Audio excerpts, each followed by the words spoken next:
Today's podcast is brought to you by Progresso Talent Partners, who for more than 25 years have successfully delivered interim and permanent leadership talent to transform businesses. To hire the talent you need to enable your business to thrive, visit www.progressotalent.com today.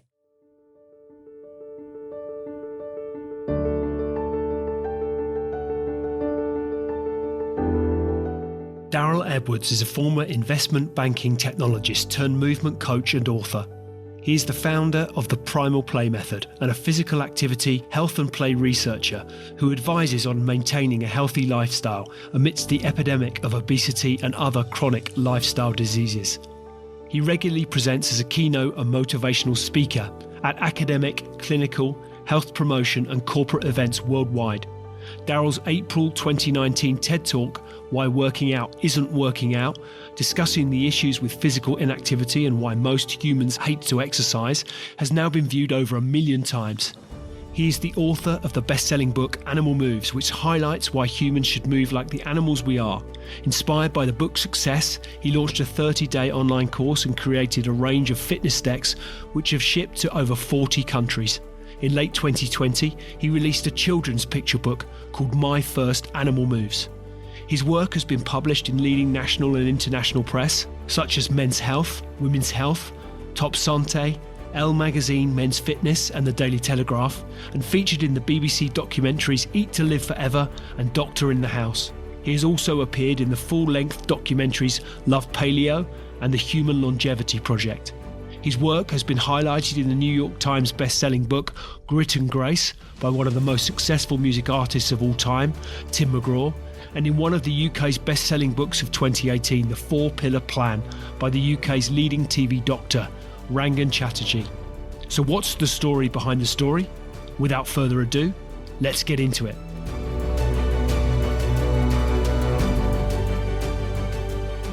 Darryl Edwards, welcome to Extrology. Great to have you on as my guest today. Lots of things, lots of really fascinating things that I'm keen to get stuck into around the concept of movement and fitness and health and play in particular. But as is customary with all things Extrology, I like to start with a bit of context and a bit of background. And I think you've had a remarkable journey from an investment banking technologist, if I could phrase it as such, to becoming a movement coach and an author. Could you tell us a bit about what sparked that transformation and led you to focus on health and well-being?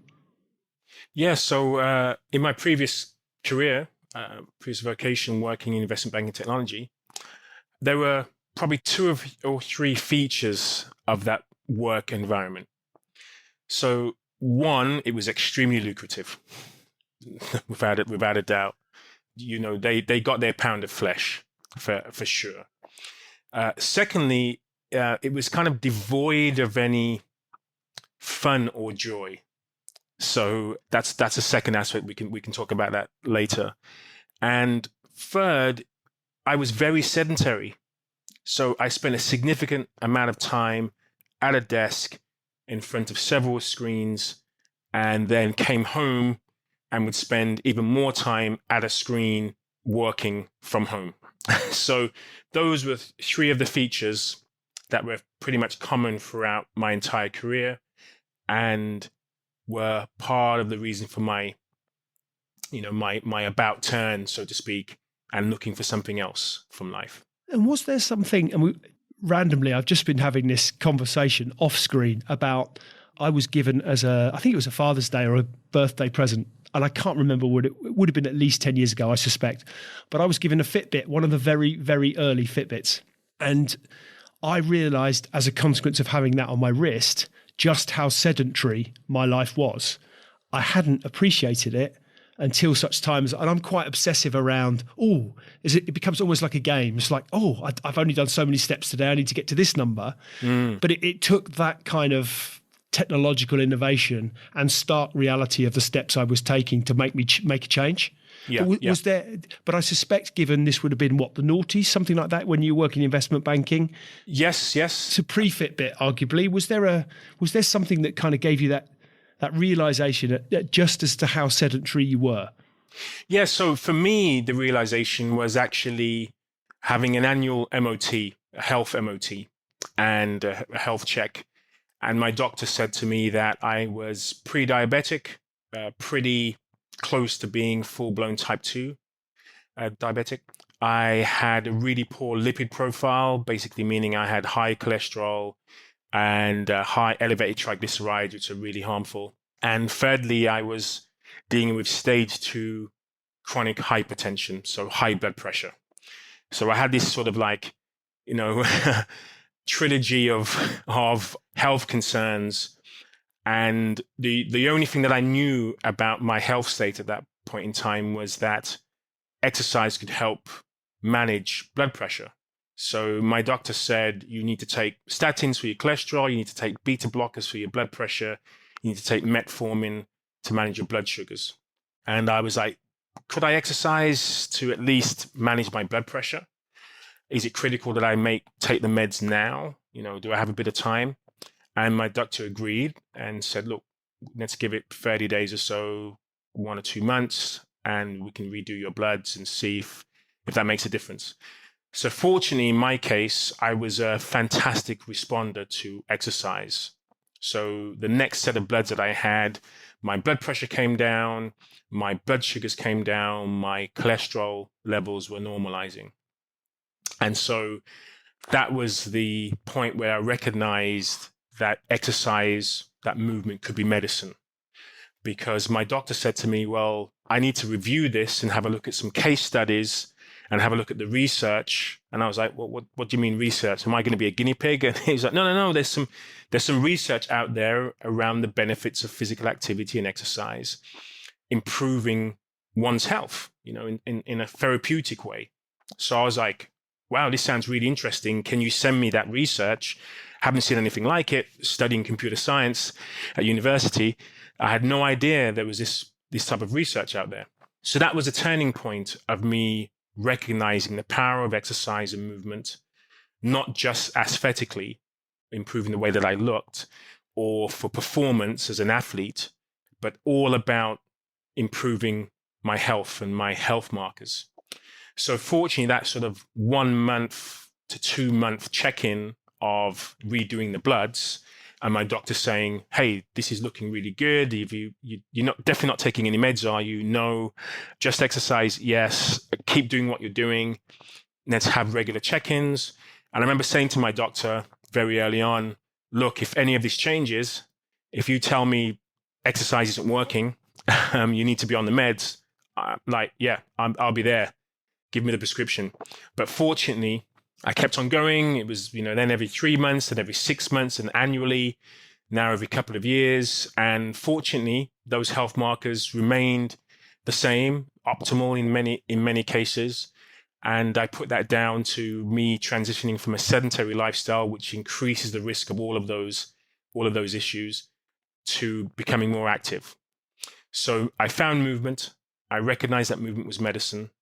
I started having colleagues asking me, well, Dal, what are you doing? Like, your outlook has changed. You're looking better. You're sounding better. Like, what are you doing? And I explained, but I didn't really know much about exercise or exercise science or giving people advice. And I felt when giving advice that I felt responsible. I felt accountable.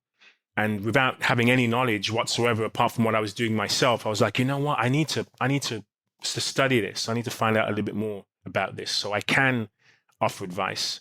I want to write a blog about my experiences of exploring fitness. So I became the Fitness Explorer because I wanted to talk about my journey of a sedentary individual to this sort of like exercise kind of evangelist, so to speak. And what were you doing to start with? I've so many questions from what you, but I guess in terms of that first, let me ask a slightly different question, if I may. First and foremost, how did you feel when that diagnosis kicked in? Had you a sense? I don't need to know about specific symptoms, but did you sense something? Things weren't right. You know your body. You knew things weren't right. Was it a huge shock to get the kind of diagnosis that you did? Actually, it was a huge shock because most of those symptoms are kind of silent disorders. Yeah. So even though we feel we can tell when our blood pressure is running high, we can't detect high blood pressure ourselves. So we have no idea about that. Our cholesterol, we don't know what our cholesterol levels are like unless we get them tested, right?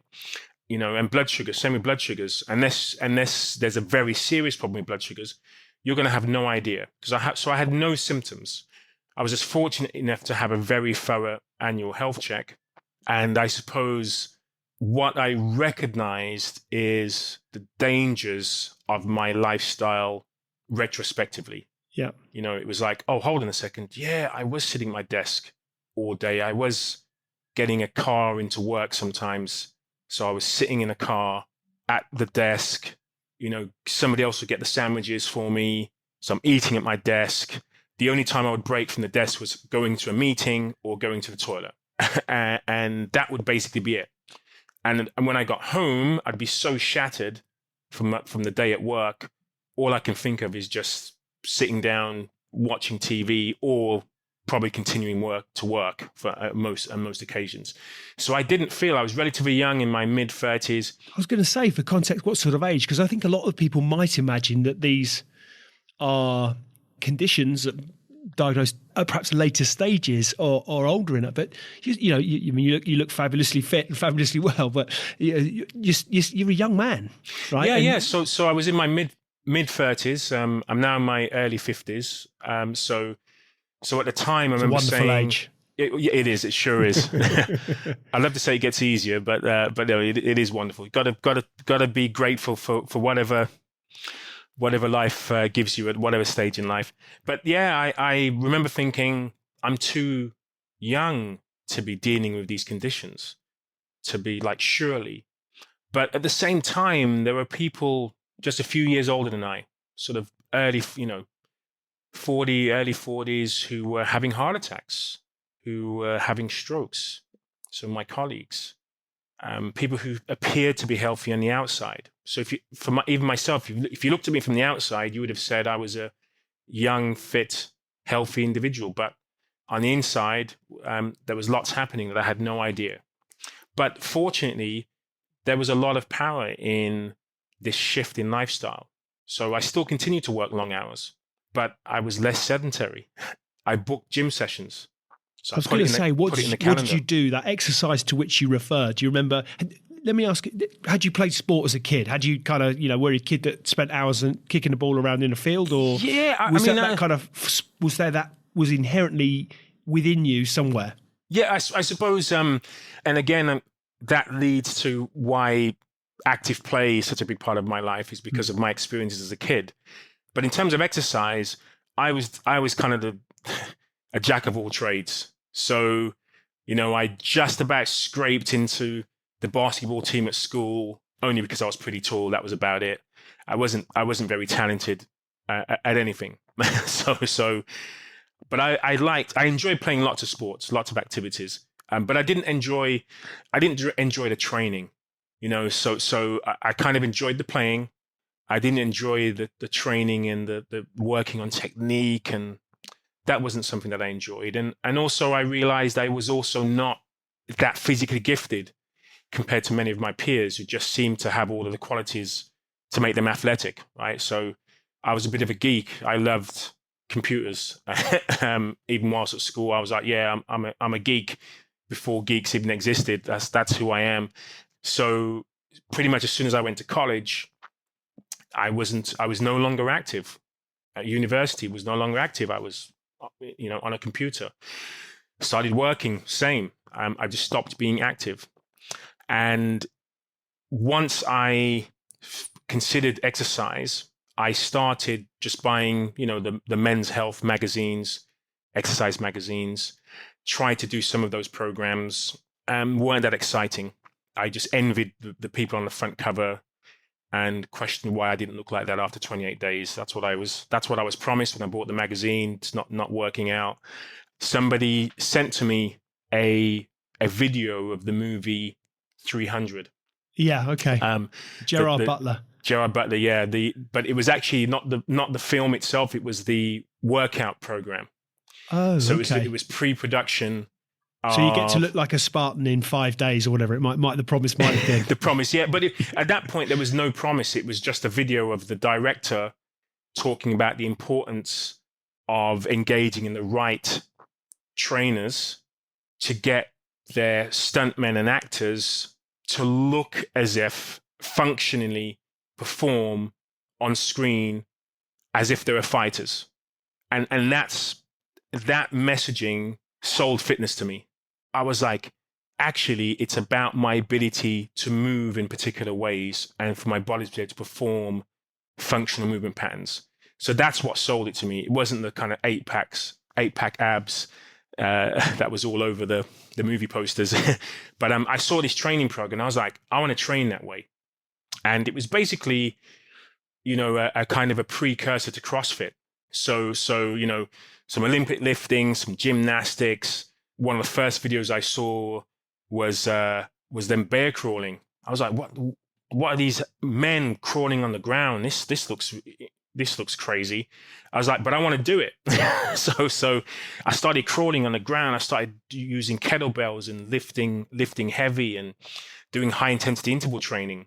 And probably the closest that I felt, the kind of the analogy would have been seeing Rocky IV when I was about 14 years old, and I saw the Rocky IV training montage in the cinema.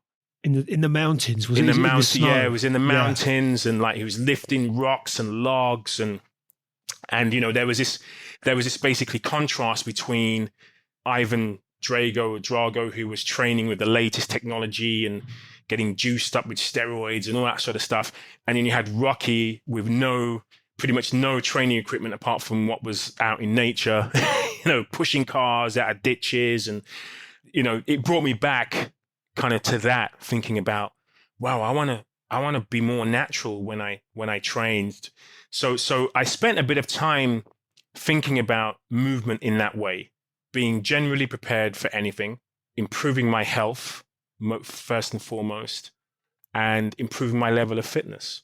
So that was my initial experience of coming out of a sedentary lifestyle, falling in love with exercise. But then, unfortunately, there was a time where I fell out of love with exercise, which leads me on to why Primal Play is now here. The Primal Play method. Could you explain the concept of Primal Play method and how it differs from, if it differs from conventional, how it differs from conventional fitness approaches we might recognise from, you say, from the magazines or the latest promise your gym membership has, given you, whatever it might be? Yeah. So I think the essence of it, the core of it, is that most of us find exercise a chore. We're bored by it. It doesn't excite us. The results may excite us. The outcomes may excite us. Being able to, score the winning goal, in a weekend five-a-side football match, that may excite us. But the process itself doesn't for many of us. And that's what happened to me. So I fell out of love with working out. I fell out of love with exercise. What was that experience for you? It was several years. Was it? So I became the fittest that I'd ever been. I was doing things that I could only dream of several years prior.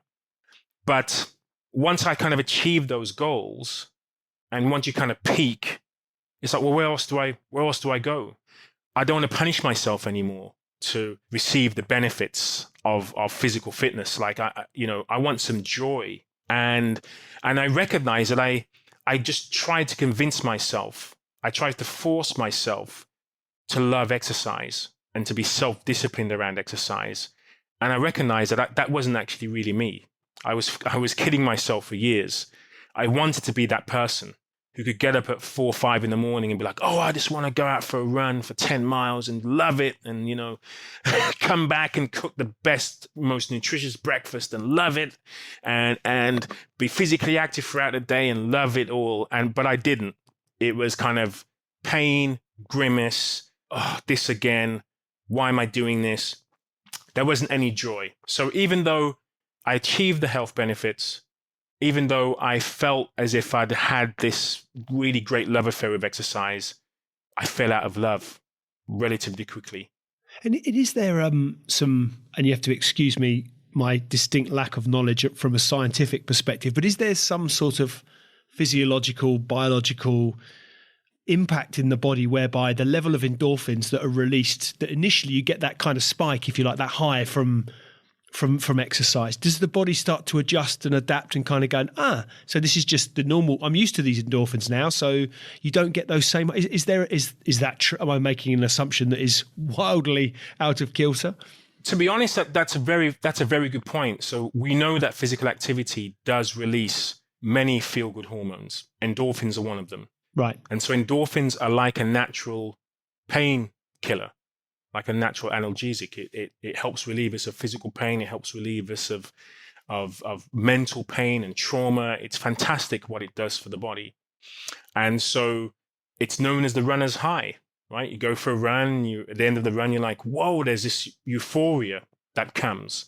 And so for many individuals, for some individuals, you might need to chase something bigger, longer, heavier, to continue to chase that endorphin rush, right? I'd say that problem wasn't the issue that I had with exercise. The issue I had with exercise is that I just did not enjoy the process. And so if it just becomes, I'm only doing this because I have to, I'm only doing this because I'm doing this because of my health, I've got to do this to maintain my health. If that's the only reason for doing it, it's not a good enough reason for many. And it certainly wasn't a good enough reason for me. So I started procrastinating. I started saying, I'll go next week. I haven't been to the gym for a couple of months. I'm paying this subscription. It doesn't matter because I know I'll go back. So why did I wake up on certain days of the week going, did I really want to do that exercise session today? No, I don't really want to do it. So I went from yes, can't wait, to actually I'd rather do something else instead. So it just wasn't appealing enough for me. And I fell out of love with exercise because I recognized it wasn't giving me true fulfillment. Me improving my health markers was fulfillment. Me getting into better shape, tick. Me feeling fitter than the average individual, tick. But once I'd achieved all of those goals, it's like, well, what next? I'm not a professional athlete. I'm not an elite athlete. What am I trying to prove to anyone? I'm still that average guy who's not very physically gifted, working really hard to maintain a level of fitness. That's all I am. So when I had to consider alternative approaches, I went back to my childhood.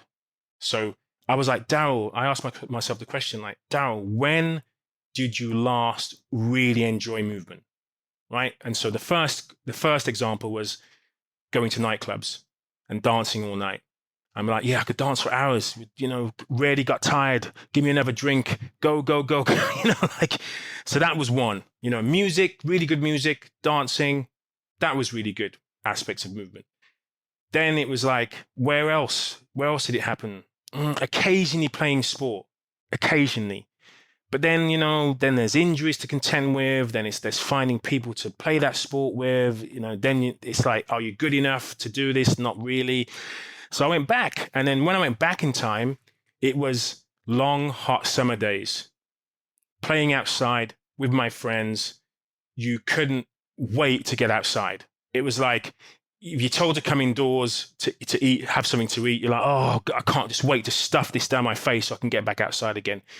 So for me, that's where I realized was the most joyous period of my life, where play was the only thing that was important. Play, spending time with friends, being outside, and getting a shout at the end of the evening saying, hey, sun's gone down, you need to be back inside. That was it for me. What was it that drove you to ask yourself that question? Because I think that's really interesting, that I suspect most people would go, right, I've got myself, I had this bit of a health scare. The impact of the actions that I've taken have alleviated that scare. And I think that there is, certain points in my life, and I can't speak for you, but certain points in my life, you kind of feel like health scares are something that happen to other people. This is, I felt like for the longest time, it's, I'm all right. Actually interesting. As an aside, I had a conversation with a chap that I know well in my gym just around about Christmas time this year, in the change room in the morning after a workout. And I'd said to him, Mark, he looked great. He's late 50s, he looks in terrific shape. I said, and I'm always very conscious about making observations like that, because when you do, it kind of implies that last time I saw you weren't, and now you are. Yeah. But I made the comment around it. I said to him, look, you look fabulous. What are you doing? And he explained what he'd been doing, and it was a mix of diet and specific exercises, all sorts of things. But he looked fabulous, and he openly admitted he felt great. And he'd had a little bit of a health scare. And he made a comment to me which really resonated. So he's in his late 50s. And he said, the thing that struck me, he said, I look back on my life and I reflect and I think that, not consciously, clearly, but his point was, he said, I basically spent the first 40 years of my life trying to kill myself and the next 40 years of my life trying to keep myself alive. It strikes me that there's almost a balance around. And what he meant by that was not some, unfortunate reference to mental health, suicide, anything of that sort. What he was saying was, like, I partied hard, I played hard, I didn't really exercise that much. And if I did, it didn't really matter, because if I went out and had a few too many of a night, there was no real long-term, didn't feel like there were long-term effects. So whereas now, I have a couple of beers of a night or a glass of wine or whatever it might be, and I wake up the following morning and I feel healthy, and I realise actually now what I want to do is I want that longevity. So the reason I asked, what was it that most people, I think, might get to a point that you got to and think, nah, you know what, I've fallen out of love with exercise, I don't really want to do it, I'm okay, I'm reasonably healthy, that's me done. You didn't. You dug deeper and you kept digging, and I'm intrigued as to why. Well, because I recognize that movement is one of the best things we can do for our health. So our physical health, our mental health, our emotional health, it's pretty much the kind of poly pill for health. So because of that, I didn't want to go back to a sedentary lifestyle. I didn't want to go back to having high blood pressure. And, if I can control it, of course, if I can't, then I can't. But whilst I can control those health conditions, which would likely mean a premature death, then I want to continue to move, right? But I recognize that it wasn't in the way that I enjoyed previously or tried to enjoy. And so it became about the process. So I was like, what I enjoyed back as a kid in relation to movement wasn't the end of the day and went, wasn't today a fantastic day because we played all those games and we had all of that fun. It was in the moment. It was like 5 minutes in, you'd be like, this is the best time of my life. Whatever you'd be, playing, whatever you'd be playing, right? And these individuals are the best individuals I could ever meet at any point in my entire life, right here, right now. That feeling, I recognized I'd lost. I'd lost almost that innocence, that exploration, that sort of like curiosity about movement, in the sense of, what am I capable of? What can I explore in the environment around me? How can I interact with others in relation to movement? So when I think about childhood play and active play, most of it is very challenging, risky, superhuman in many respects. So for example, you do things like, you're 8 years old, you want to piggyback carry, not just somebody who's 4, you want to piggyback somebody who's 9 or 10. Who's bigger, heavier than you. So you're doing more than body weight lifts, right? And carrying for significant distance. That was kind of a normal thing to do. But when you think about it from an exercise point of view, as an adult, you tell an adult to like lift their body weight, it's like an incredible feat. But as kids, we did that as the norm. And we did it without complaining about muscle soreness or having to have a massage or having to do training programs in order to perform those feats, right? So you'd jump, you'd climb, you'd carry, you'd go on lengthy bike rides, you'd climb trees and weren't even sure sometimes how you're going to get back down. But this reminiscing my childhood, and it not just being about nostalgia, but actually thinking about how can I recreate some of those elements as an adult? How can I recreate some of those experiences? How can I change my focus from working out to playing out? And this playing out isn't necessarily being outdoors, even though that's a huge part of what I do in terms of movement. But how can I just recapture that experience, embrace my inner child, and use that as my motivation to continue a sustainable practice of movement? So that's that's how the primal play method was kind of born, asking myself that question.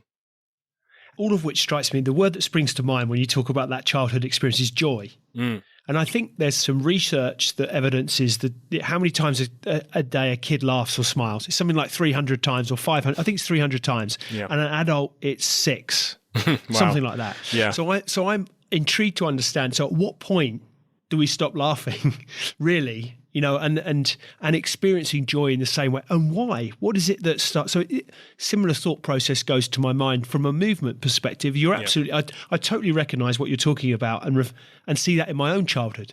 And we were out all day from the minute we got up to the minute we were, we were given I'm one of 3, but I have a brother. We're only about 18 months apart, and invariably we were doing what we were doing together with the other kids that lived in our street. But we would be, one of us would be given a watch or told a time. Oftentimes we didn't even have a watch, but one of the kids would have something. We were expected to know, 1 o'clock for lunch, 5 o'clock for tea, don't be late, off you go. That was the day. And off we went.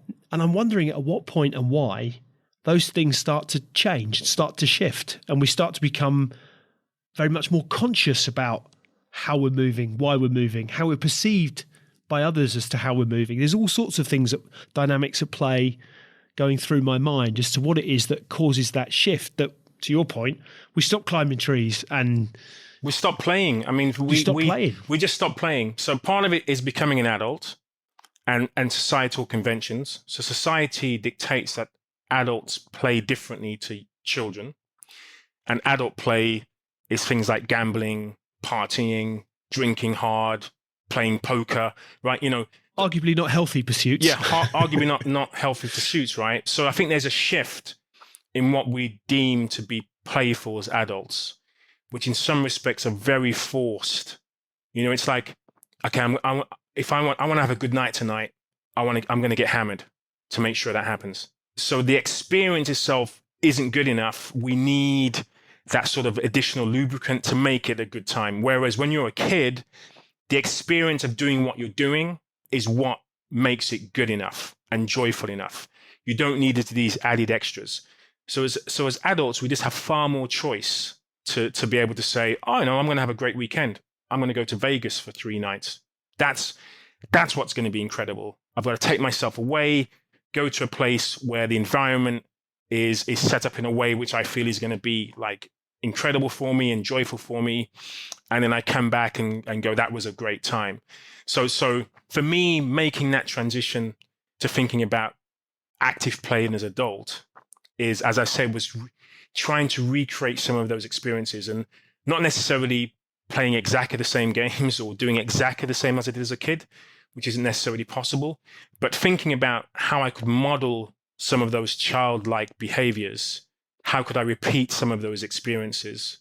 How could I move my body in a way which helps to maintain youthfulness and exuberance? How can I pique my interest around the world around me? If I think about climbing a tree, if I think about it just as an adult, I might think, oh, it's like doing a pull-up. It's climbing. I can think about the mechanics of it. But when you're a kid, you're thinking, I'm getting high. I'm getting above the ground, right? I'm going to have a great view. I'm testing my abilities. There's an element of risk here. I'm watching my peers do something and wondering if I could do the same or not. So you have all these other questions at play in this really simple act of climbing this tree. You probably notice the different seasons, of what a tree goes through. There's all these things that you maintain an interest in. And as we get older, we just kind of lose interest in many of the things that are simple in life. It's like we want to chase the next experience. So going back to my childhood, you could see the same tree and you want to climb the same tree, even though you did it yesterday and the day before. You do the same sort of things, right? There's probably 10 things you did. You might play, I might play football in the street, might play some cricket maybe, might play games like knocked or run, right? Different names all over the country for that game. You might do some lifting and carrying, piggyback rides. You might do some sprinting, racing. You get on a bike, explore the neighborhood. that was pretty, you play games like, British Bulldog or Kick the Can. So, so there's some chasing games. There's some games of strength, picking, carrying, that sort of thing. There's some chase, running, chasing, hiding, seek. There's some games of hiding. There's, scrumping in the autumn, climbing into people's gardens, grabbing some apples for free. But whatever that was for you, whatever your childhood was, there was just these handful of games that you'd keep playing again and again and again and again. And your roles would probably be very similar again and again and again. But it was very rare that you would say as a kid, you imagine your friends could come around and say, "Hey, Darryl, you coming out today?" "Oh, nah, not coming out." "Why?" I was thinking exactly that. Yeah. It's a rare, it would have to be, heaven forbid, but if you're poorly, you had the flu or something, that might have been just about, and even then. I remember, you're just making me think now, I used to live fairly close to my school when I was a young kid, to the extent whereby I remember very rarely was ever, and I mean, literally, for me to have any time off school, it was every day. I was like, "No, you'll be all right. Wipe your nose, off you go." Yeah. But I remember once being off school and I could hear, I remember being in bed, so whatever, I would have a bug or something. I remember lying in bed and I could hear like lunchtime, school playground. I could hear the playground. And I remember it, I can feel it now. I remember it thinking, "That's so unfair. I want to be there. I want to be there." Because I knew the games that would have been going on, the fun that would have been had. And you're right, at a point at which they're adults, that all changes. It all changes. I'm intrigued to understand how this manifests as a method of strength, conditioning, fitness, however you want to define it. How primal play becomes what it is now. That journey that you've been on, and two questions in one, never a good premise. But also then, I'm also intrigued as to how you sell it, because the thing that strikes me at some point on this journey into adulthood, we become incredibly self-conscious in varying degrees. It means different things to different people. But I'd imagine there are very few human beings that at some point haven't thought, "I feel really silly doing this. What do other people think of me while I'm doing this?" Sure. But when you're a kid, you don't have that. Certainly when you're a young kid, I think probably into your teenage years, you start to become very much more self-aware. But as a youngster, you're not thinking about, "I look daft climbing this tree." Yeah, exactly. You're just thinking, "I'm having a great time." You just think, "I'm having a great time." Yeah. So you're very present as well, aren't you? To your point, you're absolutely present in the moment. You're in the moment without thinking about, you're not thinking, "I need to be in the moment." You just are. No, you just are. It just happens. It's a byproduct. I mean, I think in me developing the method, and that's why I call it the Primal Play method, because there is a methodology behind this. There are 3 pillars to the Primal Play method. So one is evolutionary fitness or evolutionary biology. So this is the primal aspect of primal play. This is how did humans evolve to move? What were the environments those humans existed in? And what were their movement capabilities, right? So our abilities to walk, run, sprint, crawl, climb, jump, lift, carry, etc., etc., etc. So all of those movement abilities, why and what they were, right? So that's the primal aspect, these instinctive, universal movement patterns that humans are capable of doing. Secondly, using exercise science. So exercise science, exercise physiology basically tells us what are the benefits of moving in this way, in the way that we were designed to move, evolved to move, right? So if we move this way, the frequency, the intensity, the duration, all of that, if we do that, these are the health outcomes. We can reduce the risk of chronic disease. We can manage symptoms of chronic disease. We can slow down the aging process. We can improve our likelihood of longevity.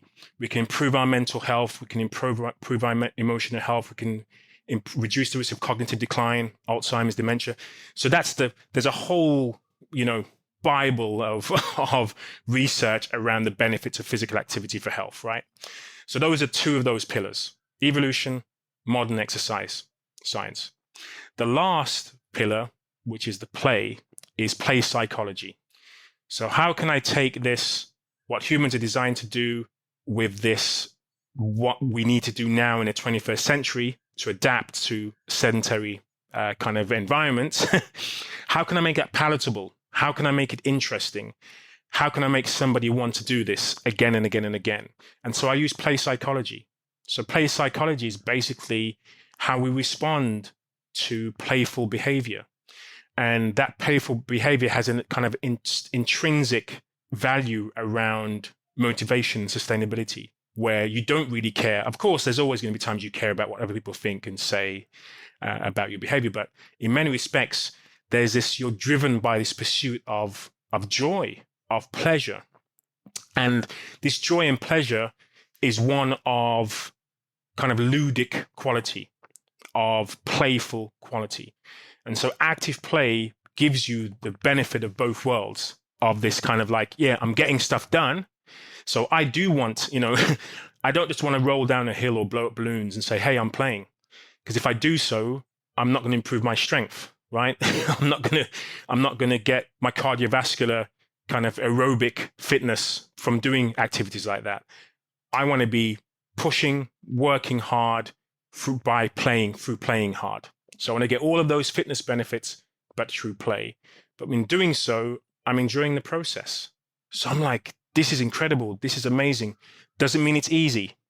It can be even more challenging than a workout, right? Because I'm more likely to want to be pushing myself outside of my comfort zone because I'm kind of exploring. It's like, I'm not sure what's going to happen next, but whilst I feel good about this, let me continue.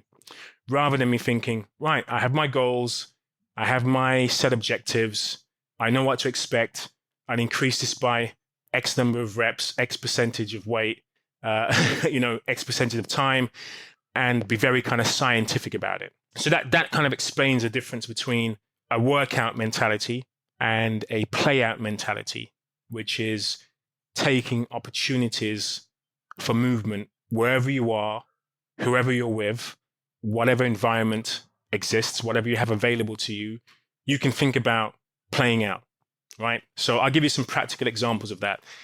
For example, right, there have been times I've seen the bus pass me, right, on the way to the next stop. I don't even need to get the bus, but I take it as an opportunity. I like this 200 meters to the next bus stop. I'm going to sprint. And of course, I know I can't beat the bus. But in my mind, in a childlike mind, I'm like, I can beat the bus. Of course I can. Nothing's going to stop me. And so I'll sprint. And I'll sprint flat out because I'm trying to run as fast as I can so I can beat the bus, right? And there have been times I've seen people on the bus laughing at me. Like, sometimes they're cheering me on because they think that I'm trying to catch the bus, right? Sometimes I've even caught the bus because the driver sometimes will stop at the bus stop and I'm like, oh my God, he stopped for me. I better get on even for a couple of stops. But it just goes to show the different scenarios that can occur from an action. So I do a maximal sprint, something that I would never do in training. No matter what I do in a treadmill, no matter what I say I'm going to do on a running track or in my local park, I'm never going to sprint maximally, right? But if I'm chasing down a bus, then I'm more likely to do so. So that's just one example of me thinking, what can I do in this situation for me to just get off and go as fast as I can? And whenever I get to the bus stop, sometimes I'll get in ahead of the bus if there's traffic, in front of the bus. I might get to the bus stop first. But whenever I get to the bus stop or I get onto the bus, I'm like absolutely, my lungs are screaming, my lungs are on fire. I'm questioning my level of fitness because I'm like, I'm not fit at all. Like, this is just absolutely, takes me a few minutes to recover, right? But it just demonstrates the difference between if I decided I'm going to go to my local park, I'm going to do some sprint drills, I'm going to do 50, 60 meters, 200 meters, 8 times with 4 minutes rest in between, blah, blah, blah, blah, blah. Some hill sprints. I'm going to formulate my hill sprint session. For me, that would just fill me with dread. And most people who would do training like that, they will tell you before, during, and afterwards, it was just pure hell. But I need to do this because I have a target. Whereas me sprinting for the bus, I'm not thinking it's hell. I'm like, this is absolutely incredible, so much fun, and who knows what's going to happen? Don't really care. Well, even to your point around the people that encourage you along the way, right? So I'd imagine most people in your local park, when you're doing your laps or whatever, they're not stood there cheering you on. You might get the odd comment from the odd person walking their dog, but most people are thinking, oh, that guy's doing his he's doing his laps, whatever. Yeah. But running for the bus, You know, you get that kind of sense of people are kind of, look at this guy, he's trying to beat the bus. He's trying to beat the bus, but yeah. It's a game. It's back to play again. Exactly. Right? It's a game. So how do you sell that concept to other adults? How have you, I guess what my thought is, I mean, I love what you're talking about. My thought is you get those kind of, the prophets of doom and well, that's not for me. That doesn't, oh no, I'm not running after the bus. Why would I want to do that? Is there because it's a psychological shift when you describe it. I'm stood here smiling. I'm laughing to myself because I can almost envisage you running for the bus. I could see myself trying to do it. But it's a shift in psychology, I suspect, to enable people to realise, oh yeah, actually that is something I could do, and it would be it would just be a bit of a laugh. What health benefit would it be? Even that laughter that would impart within me as a consequence, it's just the laughter alone is right, medicine with all sorts of benefits. Yeah, so I mean, to be honest, when I started this journey, I mean, I feel that most of us are play deprived, and that includes our kids. So many kids today have not had the play experiences that we had or I certainly did as a kid. And this is not talking about some of the aspects which are better now, such as, the use of technology and they have these virtual environments they can get access to. I'm talking more about the raw, free range, unsupervised play that I had as a kid. Why do you think that is? What's your view in terms of what's changed? I agree with you, by the way, but what's changed? What's your perspective on society has changed. So many of those kids of the 70s, 80s, probably early 90s, who are now adults, made a decision that we don't want our kids to have the experiences that we did as kids. We want to make sure they're more protected, better supervised. We want a helicopter parent. We want to make sure if they're playing that they're supervised by adults. We want to make sure they're supervised in every part of their day. So it's gone, it's a really unhealthy obsession with protecting our children. So, of course, children need to be protected, of course. But in the US, for example, there are states in the US now, and they're far more protected than when we are in the UK. But in the US, they're actually starting to kick back on this kind of lack of free-range children. So there are free-range children acts now being launched in the US, laid down in law that allow children to be unsupervised outside. So if you see a group of kids playing outside, or you see, an 8-year-old and a 10-year-old walking to school, and they're 10 minutes away from school, social services aren't going to be called, right? Because, we suspect that children are in danger because of that. So, yeah, there's just been a societal shift. Parents, schools, governments have mandated that we need to do so much more for children's safety, which means they can't make any decisions for themselves. That's pretty much what it is. And to your point, absolutely, children need. I'm a father myself, albeit they're not kids anymore. But absolutely, I accept your premise around children being protected. It's absolutely a given. Yep. But actually, what strikes me is we're not the level to which we're protecting them from a health perspective and a developmental point of view. If we look at physical health and mental health, arguably, is it fair to assume as a consequence of trying to put all these kind of protective layers around them, where actually the long-term implications of that are arguably very harmful. Yes, they are. We think we're protecting them in the short term around, because the other thing that's I don't know, and I don't know the statistics, but my sense is I don't necessarily believe that the dangers that we might lead us to conclude we need to protect children as heavily as we do, I don't think they're any more prevalent now than they were when I was a kid.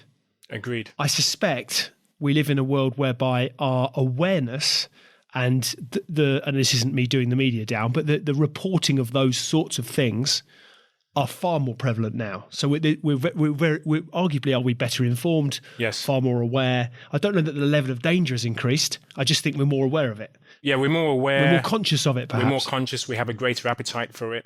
So, for example, if you think about it, when I was a kid, we knew about that person that you shouldn't be speaking to, right? You either you were told by your parents, or more often you were told by other kids.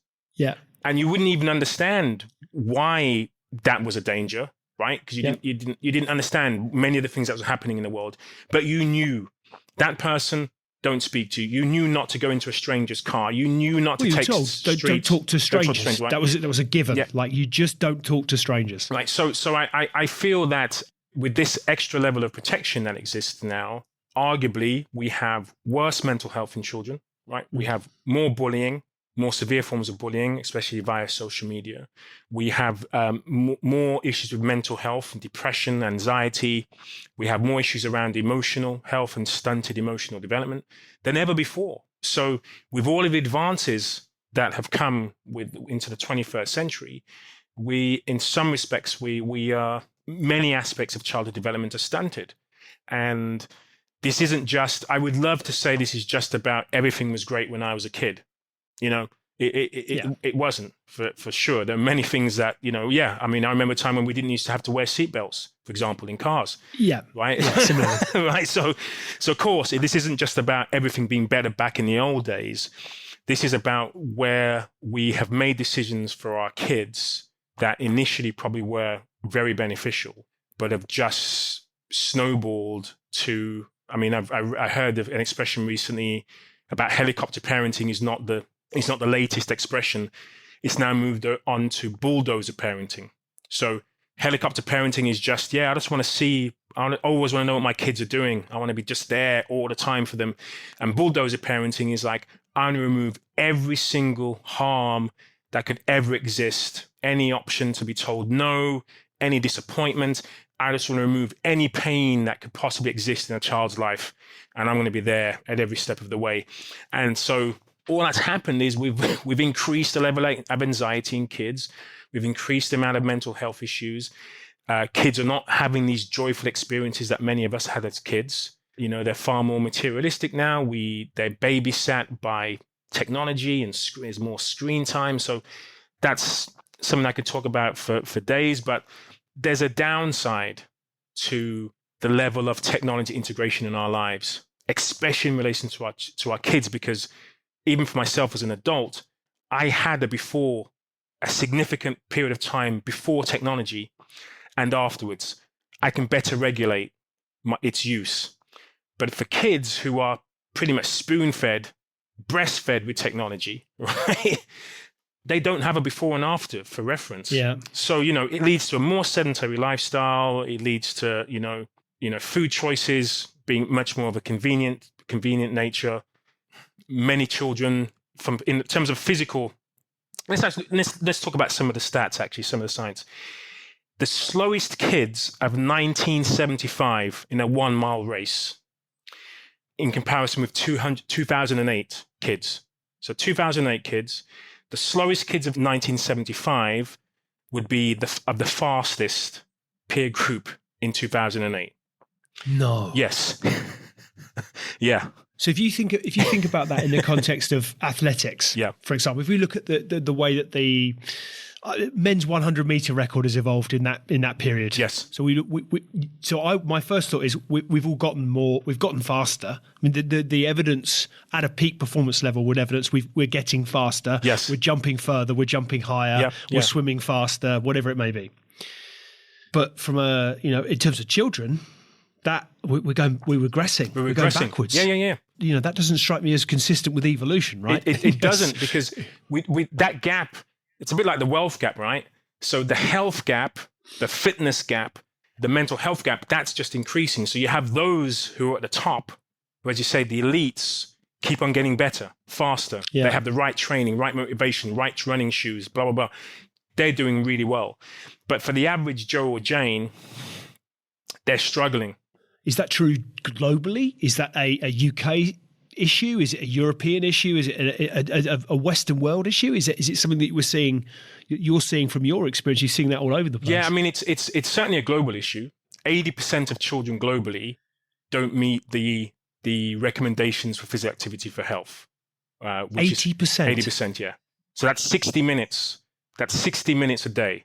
That's the recommendations for between 5 and 17 years old, of 60 minutes a day of moderate to vigorous intensity activity. So there's a little bit more to it than that, but that's just kind of the headline. So 80% of kids globally don't meet that 60 minutes a day target. And some people will go, oh yeah, well, my kid, walks to school, or, my kid does sports after school. Unfortunately, a lot of that activity isn't in at the right intensity or duration. Yeah. So even kids who are doing lots of after school activities, you do 2 hours of football after school, you might only play about 10 minutes of actual, the sort of sport intensity level of activity. The rest of it, you're being coached, you're standing around waiting for your turn. So anyway, 80% globally. In the UK, only around 5 to 7% of UK children meet the physical activity guidelines. 75% of UK children spend less time outdoors than prison inmates. That's one that I use often. So prison inmates. Sorry, repeat that one for me. That's stunning. So 75% of UK children spend less time outdoors than prison inmates. Yeah. Wow. So and it's worse now. So these are all pre-COVID, right? Goodness me. So we recognize, the UN dictates that human rights dictate that if prisoners spend less than an hour outdoors daily, there's more violence, more suicides, more mental health issues, more physical health issues. They recognize that. So prisoners are given that time to get outside, to train, to communicate with other prisoners, blah, blah, blah. So we don't have that same mandate for our kids. So whereas when I was a kid, we would have met that hour a day very easily, right? Even just at school, you'd hit that, right? But nowadays, unfortunately, we live in a different environment. So kids don't have that time. Physical education is cut in school curriculums, for one. Another interesting stat is during the 6 weeks holidays, this is horrifying. During the 6 weeks holidays here in the UK, children lose up to 80% of their cardiorespiratory fitness that they gained over the school year. Pretty much the only fitness they're getting is during physical education at school. They start the school holidays, and by the end of it, they lose 80%. That's almost like that's the equivalent of somebody, having bed rest for 2 or 3 weeks. Like that's a significant amount of impact to one's health. So many of our kids are going through this cycle of not moving enough anyway, and then whatever movement they're doing is then curtailed with periods of sedentary behavior, say during the summer holidays. Whereas I'm sure for you and I can definitely say I was the fittest I ever was would have been at the end of August on the 6 weeks holidays, because you're pretty much active all day, every day over the 6 week holidays.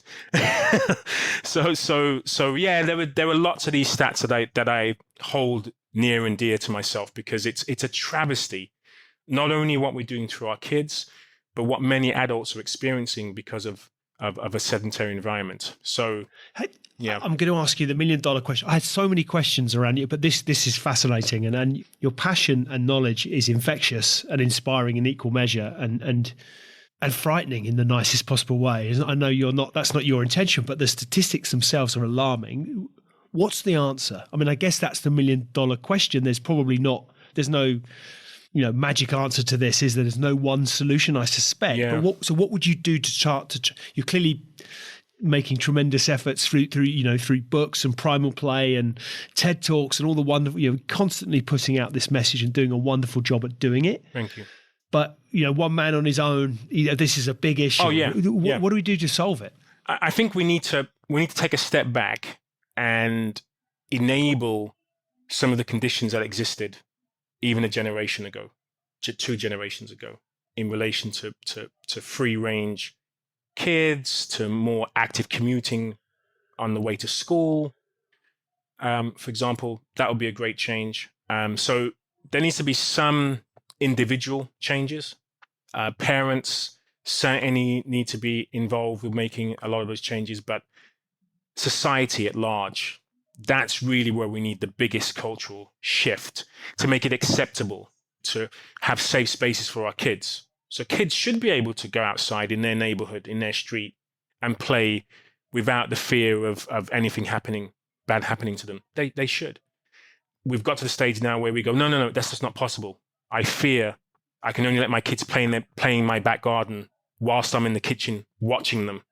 That's okay, right? They can play in play dates, but I have to take them to that play date. I have to know the adults who are there, all of the kids who are there. I've got to be there to supervise, and then I've got to come and collect them and take them back home. So those are the practices that need to change, and it's not going to happen overnight. But we banned smoking, right? There was a time when people were discussing what we're going to be doing about this smoking epidemic, right? So many people are dying of all sorts of issues, having all sorts of health conditions with smoking. What we're going to do? It took more than just having a few fines. It took more than education, right? It actually took some environmental changes. Yeah. You know, that's what it took, right? Society started to say, you know what? It's not acceptable to be smoking in a restaurant anymore while I'm eating my dinner. Actually, no. Even if you're going to a drink in a pub, sorry, not acceptable. It used to, right? It used to be like, what do you mean I can't go to the pub and have a drink? I remember the first time I went on the plane and I was sat one row in front of smoking. I was 18 years. I remember it vividly. I was 18 years old. I'm sat one row in front of the smoking section of the plane. Yeah. You know, on a 9-hour flight to the States. And, you know, the thought of that now is people just could not comprehend. Exactly. There used to be smoking in maternity wards, believe it or not, before my time. But there used to be smoking in hospital wards. And we banned it. To your point, we banned it. We took action. We took action. This is an issue of epidemic proportions, not least on the thing that strikes me is it's kind of conflicting with my senses that I believe statistically we're all living longer, right? Yes. So average life expectancy is progressing. Yes. Developments in medicine, medical development, our understanding the science around medicine and dealing with really complex health challenges is huge, yes. right? But this would lead me to suggest that actually, back to your point, if you took that 1975-2008 running statistic you evidenced, that we're regressing from a fitness point of view and a movement point of view, that ultimately that point that we're all living longer, that's going to start to impact that some way, shape or form. If I drew that through, these longer term effects as to the implications for health, we will stop living. Our life expectancy will start regressing too, would it not? That's a really crude assumption. Yeah, but there are some who believe that life expectancy will start to fall, but Right. I believe actually technology and medical technology will help to sustain life for longer. And so what is happening is morbidity is extending. So the years that we live in poor health have just been extended. Yep. So what's going to happen is I feel that morbidity is going to extend into what people would have said would have been in their prime of life. So whereas before it would have been, 60s, 70s, 80s plus, people are having many conditions, chronic conditions are occurring much earlier in life. I suspect that's what will happen. People will start taking statins, let's say the average age of taking statins are in your 60s. That's speculation, but imagine if it is. I think it will just become younger, 50s, 40s. I was in a cardiac ward visiting someone, and the nurses expressed, some of the older nurses expressed that the ages of people entering with a cardiac condition, having a heart attack, are becoming younger and younger. So in her lifetime as a nurse, the average age was like 60s, and it's now like early 50s, late 40s. So it's already happening, and it's only one of several epidemics. A sedentary lifestyle is just one. Physical inactivity epidemic is just one of many kind of like poor health epidemics that exist, but it's certainly one of the main factors leading to an increase in chronic disease, in mental health issues, because our bodies were designed to move. Our mind expects movement, as well as our bodies. So, and for our kids, as I say, as guardians, we're making the decisions for them. If it was up to them and there was no tech, we know what they'd be doing. They'd be doing what we did. They'd be saying, can we go outside? They'd be saying, can we not stay in this high chair? and told to sit down all the time? Can we explore the world around us? Can you let us do that? That's what they would do, because it's in our nature. But unfortunately, we've set up an environment where we go, sit down, stay there, sit in front of a screen, learn as much as you can academically. That's the only thing that's important. The ill health consequences are something that we can deal with later in life. That's less important. But some people are pushing back, like myself. I would do all I can to help educate adults predominantly about the benefits of movement for themselves, and hopefully modeling that for their children, and recognize in whatever way that they can do things differently for their kids. They don't have to be, spending the average. Here's another interesting stat which is ridiculous. The average amount of screen time for our kids nowadays is like 10 hours a day. 10 hours. And if they're on their screens for 10 hours, it basically means they're sitting for 10 hours, because they're not active when they're on the screens. They're sedentary. So that's 10 hours. That's 10 hours a day. It's frightening. And the harmful impacts of that are of epidemic proportions. Yeah, for sure. So what does success look like or mean to you, Darryl? Success is me maintaining the ability to keep on playing until the end of my days. That's success for me. I want to celebrate what my body can do. You're going to keep running. You're going to catch that bus one day, right? Yeah, I'm going to catch the bus. I'm going to push the bus. I'm going to pull the bus. I'm going to lift the bus.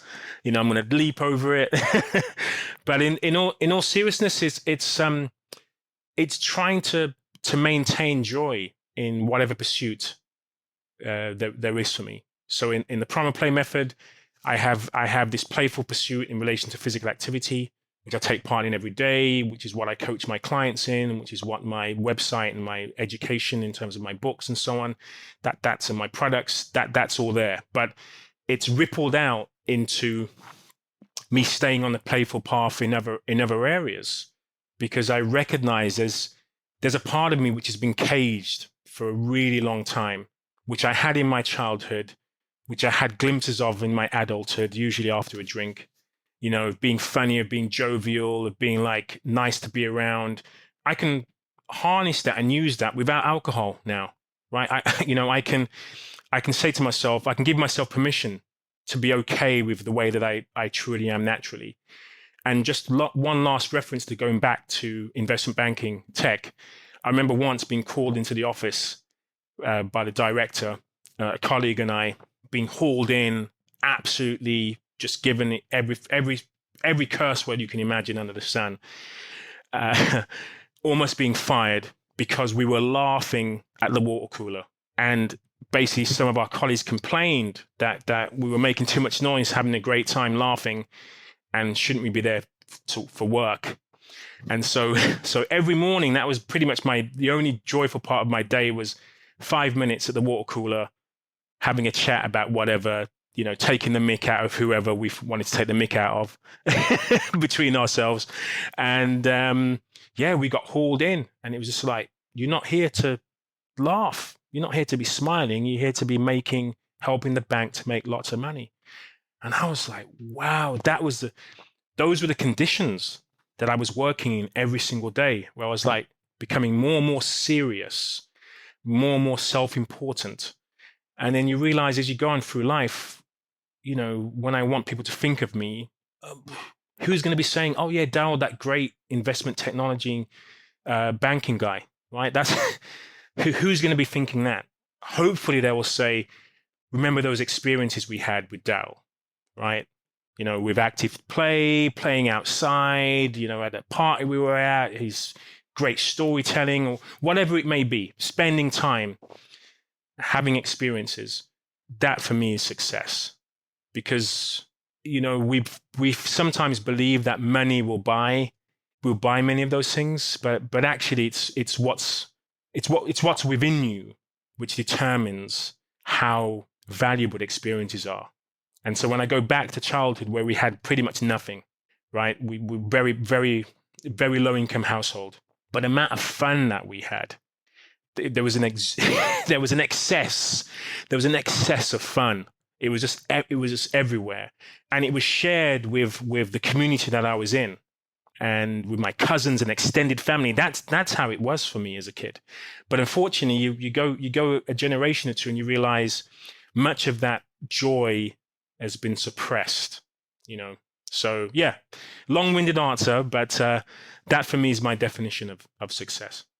There's a message of hope through much of what you've talked about, despite the fact that we've talked about some arguably hugely alarming statistics. But actually, my sense is from the message you impart, and importantly, the way you impart it, that there is a sense of hope. There is change afoot. There are impacts to be had. There are changes to be made.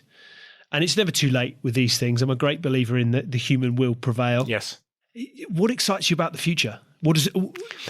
I am going to ask that. I was going to ask a question about the future of Primal Play as well. What excites you about the future first and foremost? Well, I suppose Primal Play is a part of that answering that question. I would say, fortunately, I mean, you asked me before about what about the people who kind of go, this isn't for me. I understand it isn't going to be for everyone.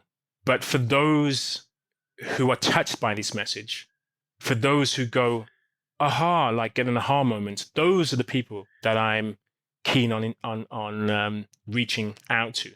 So I'm fortunate that there are enough people where this message resonates. There are enough people who tell me they may have fallen out of love with exercise, but they're falling back in love with movement. That they're playing more themselves with their kids. They're having more fun as a family. So those testimonials are enough to fuel me for the future. I realize it isn't a solo, even though I'm a solopreneur, I work for myself. I recognize it isn't a solo pursuit because there are so many people who are starved of the power of play and the richness of play and playful movement. So that's a fantastic journey and path to be on for me. And I feel honored to be able to follow that path, and not have to go back to what I did previously, which many people said that would happen in a very short space of time. There's no way you're going to be able to do anything in this space. How are you going to sell play to adults? Oh, I don't know, but I'm going to give it a try. And even that, giving it a try, is the kind of playful, following that playful path. I don't really know what I'm doing, but I'm going to give it a go. And if this works, I'll continue doing it. It's a great space to be in, for sure. In terms of, I had so many questions for you around, books and, your TED Talk has had wonderful number of views and there's a really terrific message and all these things you're involved with. I mean, it must be hugely rewarding to see even just one person, I suspect, go from that cynicism around, oh, no, this isn't for me, but hey, I'll give it a go. And then you see someone almost their life changes as a consequence of experiencing some of the coaching and development and knowledge that you can impart with them and taking them on that journey within play. But if you reflect back on your own journey, if you reflect back to you at 21, for example, 18, 21, whenever it may be, or even if you indeed reflect back on you in that investment bank in working in technology, sat in that office, what advice might you give to yourself looking back? Oh, once you get necessity out of the way, focus on joy. So that would be the message. Make sure you cover what's essential and necessary for you to maintain a living. But any excess, put that towards having fun, finding joyful moments and joyful experiences. Because now, when I look back, I was fortunate enough to travel a lot, for example. As an independent traveler, traveled to about 135 countries or something like, so a lot to travel. But those are the things I look back on and remember now. I can't say I look back and remember the time when I fixed that problem in the bank and helped them say and was lauded for it, or how well I did in that project. And everyone was like, Darryl was such an amazing, incredible, clever guy. I don't forget those moments. I remember traveling. I remember, having energy to dance all night in nightclubs. And, it's like, the hairy moments, the hair raising moments of travel. Sometimes you're like, maybe I shouldn't have traveled here. Those are the things that I remember. So, So that's what I would have told myself. Yeah, that desire that you have to explore the world, chase it, pursue it. The people that will tell you not to do it, 99.9% of times, don't listen to them. And look, when you ask yourself this question in many years to come, you want to kind of say to yourself, thank you, Darryl. Thank you, older Darryl, for telling me to kind of stick to the playful path. That's yeah, there you go. Well, look, we should wrap this up. I'm very conscious of your time, but I guess before we go, importantly, where should we be pointing? Where can listeners go to find out more? Where should we be sending them? Yeah, so primalplay.com is my website.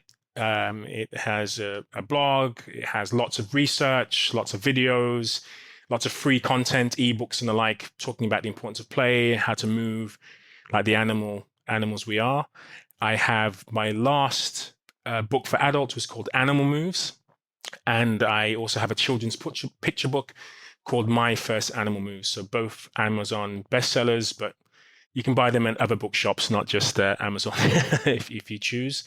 And if you like an overview, a kind of compact overview on why play is extremely important as a way to get us out of sedentary behavior, then you can watch my TED Talk, Why Working Out Isn't Working Out. Brilliant. I would love if we might do this again. I don't want to put you on the spot on air on the basis that I would, because I had so many questions around you, not least of which, how what made you make the decision? At what point did you decide this is a career choice, right? So I'm out of investment banking. I'm doing this full time. So many questions around how you've been on this journey, but you've been so generous in your insight into the challenges that we face from a movement perspective that actually I've got nowhere near the questions I wanted to ask about you, but I really am. So perhaps we might do that some other time, but I really appreciate you taking the time out today to share the wonderful work you're doing with Primal Play. It's a wonderful initiative. It's a wonderful product. It's a wonderful offer. More and more of this clearly needs to be discussed. It needs to be shouted about. So thank you. All credit you, and I look forward to watching you continue to flourish, and I wish you every success for the future. And as I say, I'd really love to find a way that we might try and do this again with a slightly different path, but it's been really good to talk with you this afternoon, and I really appreciate your time. Oh, thank you so much, Lee. And yeah, for sure, if there's ever a need for the sequel, for a part 2, just let me know. I'd love to. There will be a sequel. Let's do a sequel. Great stuff. Thanks, Darryl. Cheers. Brilliant.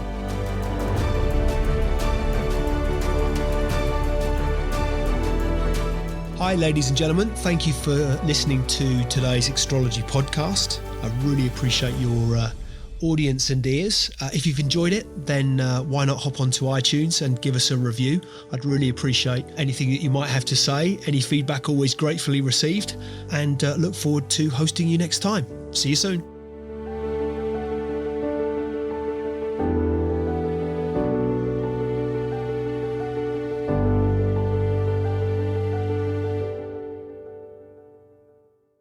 Just a reminder, today's podcast is brought to you by Progresso Talent Partners. Visit www.progressotalent.com today for more information.